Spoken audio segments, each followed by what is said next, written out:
Bonjour à tous, j'espère que vous allez bien.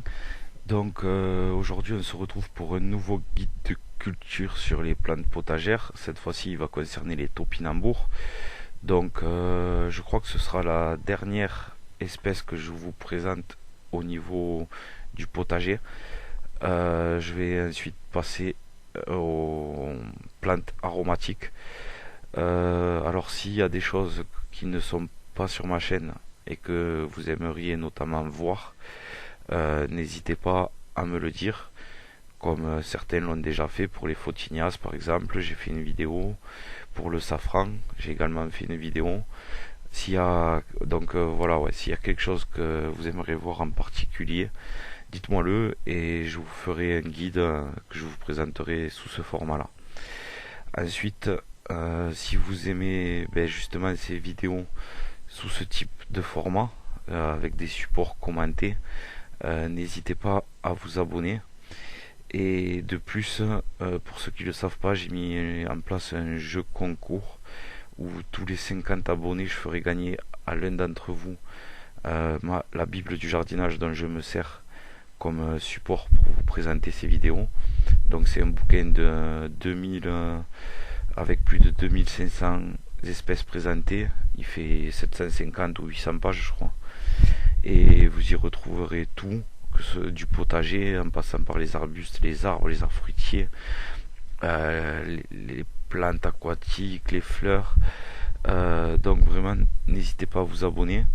Là, à l'heure actuelle, à l'heure de la vidéo, là, on est 90 abonnés sur la chaîne. Donc dans 10 abonnés, je ferai un tirage au sort. Donc surveillez bien les prochaines vidéos puisque j'annoncerai, je pense, le gagnant en début d'une vidéo. Donc on attaque tout de suite avec la culture des topinambours. Une petite présentation. Donc le topinambour, il est aussi appelé artichaut de Jérusalem et c'est un légume racine qui fait partie de la famille des astéracées. C'est une plante vivace grâce à ses tubercules qui sont jaunes ou roses, irréguliers et noueux. Les tiges sont annuelles, dressées, vigoureuses et elles sont ramifiées à la base et elles dépassent souvent 2 mètres de haut, ça peut aller jusqu'à 4 à 5 mètres de haut. Les feuilles sont ovales et rugueuses et les fleurs jaunes, elles ressemblent beaucoup à celles des soleils de jardin, je ne sais pas si vous voyez. Donc c'est un légume ancien, original, au goût sucré et très fin. La production, elle aura lieu d'octobre à avril.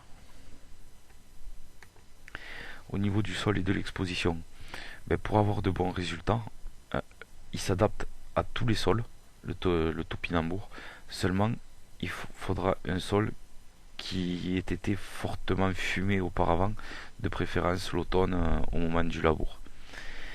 Au niveau de l'exposition, il lui faudra une situation de mi-ombragée à ensoleillée.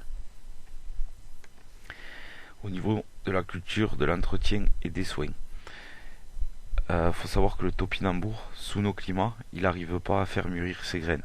Donc on va le reproduire par plantation de tubercules moyens et entiers. Cette plantation, elle va généralement se faire en février-mars, mais vous pouvez planter jusqu'au milieu de l'automne. Plantez vos tubercules à 10 cm de profondeur environ et en espaçant, j'ai fait une petite faute, désolé, et en espaçant de 60 à 80 cm en tous sens.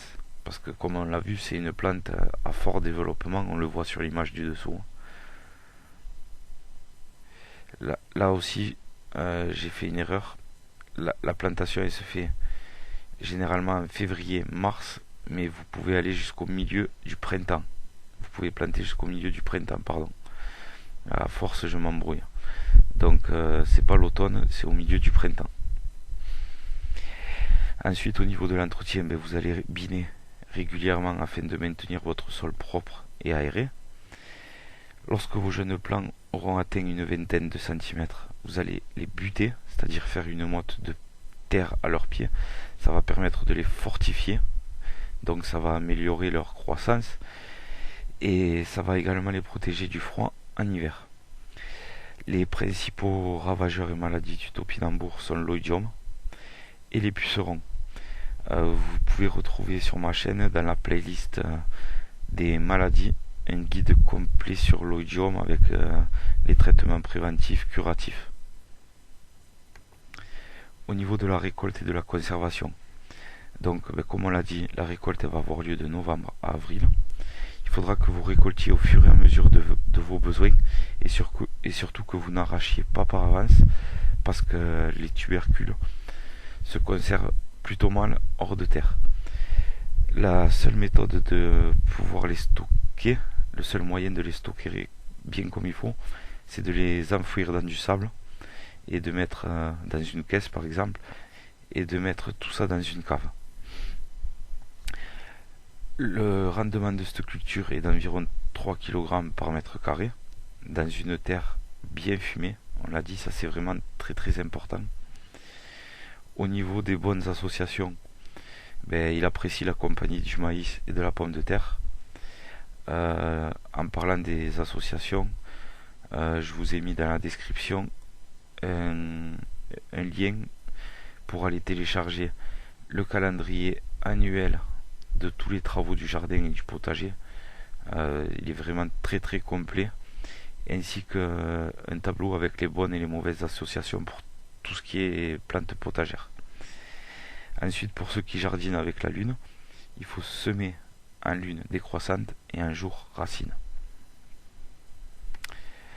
Donc je vous ai mis quelques variétés, il y en a d'autres mais ça c'est les plus cultivés. Donc vous avez le topinambour commun qui est blanc et difforme avec une très bonne saveur.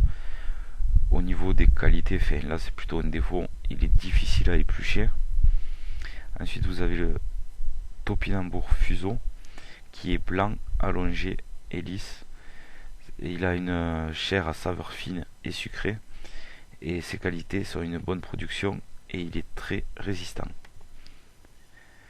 Donc voilà, j'espère que vous aurez aimé cette vidéo, que vous aurez appris des choses. Si c'est le cas, je le répète, n'hésitez pas à vous abonner, puisque à terme, sur ma chaîne, il devrait y avoir plus de 1500 guides sur le jardinage, quoi. Donc toujours sous ce format PDF.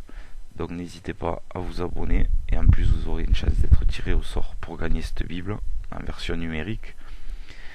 Surtout n'oubliez pas le petit pouce bleu en dessous de la vidéo, ça prend 30 secondes et moi ça me fait plaisir de voir que ce que je fais ça vous plaît.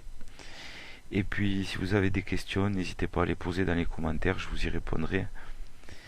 Et pareil, si vous avez des idées de vidéos, des choses que vous voudriez voir en particulier, dites-moi le dans les commentaires et j'en ferai l'objet de mes prochaines vidéos. En sachant que à terme, comme je l'ai dit, ça va être très très complet, mais bon, ça va mettre un certain temps puisque c'est assez long de préparer un guide, de le commenter, de l'enregistrer, de le publier.